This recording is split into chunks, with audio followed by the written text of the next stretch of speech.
أعوذ بالله من الشيطان الرجيم بسم الله الرحمن الرحيم الحمد لله والصلاة والسلام على أهلها واللعنة الدائمة على أعدائها من أول يوم عداوتهم إلى قيام يوم الدين أما بعد सामीन मोहतरम जीअं त अॼु असां तव्हांजी ख़िदमत में ॿीहर हाज़िर थिया आहियूं।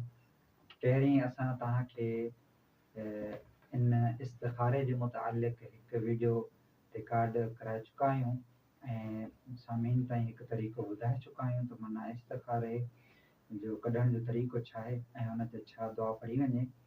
त अॼु बि इनशाअल्लाह वरी तव्हांजी ख़िदमत में हिकु इस्तिखारे जे कढण जो ॿियो तरीक़ो बि तव्हांखे बयानु करे ॿुधाईंदासीं त इस्तिखारो कीअं कढिजे ऐं कहिड़े तरीक़े सां कजे ऐं कहिड़ियुनि कहिड़ियुनि शयुनि ते इस्तिखारो थींदो आहे ऐं कंहिंजे लाइ इस्तिखारो थी सघे थो। त पहिरियां तव्हांखे इहो ॿुधाईंदो हलां त माना इस्तिखारो जेको आहे जाइज़ कम जे लाइ थींदो आहे, मुबाह कम जे लाइ थींदो आहे, हराम कम जे लाइ ऐं वाजिबु कम जे लाइ इस्तिखारो न आहे थींदो। जंहिं टाइम इंसान मुतरद्दिद हुजे, शक जी सूरत में हुजे ऐं का शइ सम्झ में न अचेसि त उन टाइम जेको आहे इस्तिखारो थींदो आहे ताकी अल्लाह तबारक व तआला जेको उनजे ज़हन में या जेका उनजे लाइ सुठी ऐं ख़ैर ऐं भलाई आहे उहा इंसान जे शामिल हाल करे। अॼु अचो त ॿियो तरीक़ो जेको आहे इस्तिखारे जो असां ॾिसूं था। शेख अब्बास कुम्मी जेको आहे पंहिंजी मफ़ातिल जिनान में मुख़्तलिफ़ तरीक़ा इस्तिखारे जा बयानु कया आहिनि। असां पहिरियां जेको आहे तस्बीह जे हवाले सां बयानु करे चुका आहियूं त तस्बीह जे लाइ जो तस्बीह सां जेको आहे न घणनि तरीक़नि सां तस्बीह जो इस्तिखारो थी सघे थो।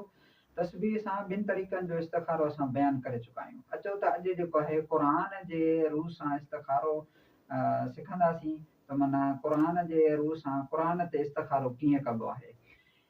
इमाम जाफ़र सादिक़ अलैहिस्सलातु वस्सलाम खां रिवायत आहे त जंहिं टाइम तव्हां निमाज़ जे लाइ हाज़िर थियो, वुज़ू करे ऐं तयारु थी अचो त जेको आहे पोइ निमाज़ खां पहिरियां क़ुर खोलण खां पहिरियां जेको आहे हिकु सूरह फ़ातिहा ऐं ॿी का सूरह विर्द करे ऐं क़ुर ते हथ रखी करे साइड में हुनखे जंहिं टाइम तव्हां खोलींदव त खुलण सां ई जीअं माना पहिरें सफ़े ते पहिरीं आयत हुजे जेका बि हुजे त उन ते जेको लिखियलु हुजे आया नही वारी सूरत में हूंदो माना न करण वारी सूरत में त पोइ तव्हांखे अमल करणु न घुरिजे।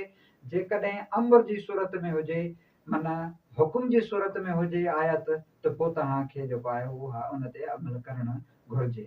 वस्सलामु अलैकुम वरहमतुल्लाहि।